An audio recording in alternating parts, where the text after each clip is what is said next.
Hello, today I'm going to talk about Nix. Let's get started.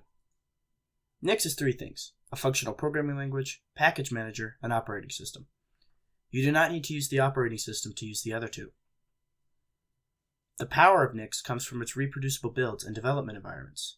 Let me show you. Here I am in a new Zig project. We create a shell.nix in the root. In that file, we import Nix packages as packages. Then we create a shell. Add all the build tools to the native build inputs array. I'll add Zig and the Zig language server. Add any libraries to the build inputs array. Here I add SDL2.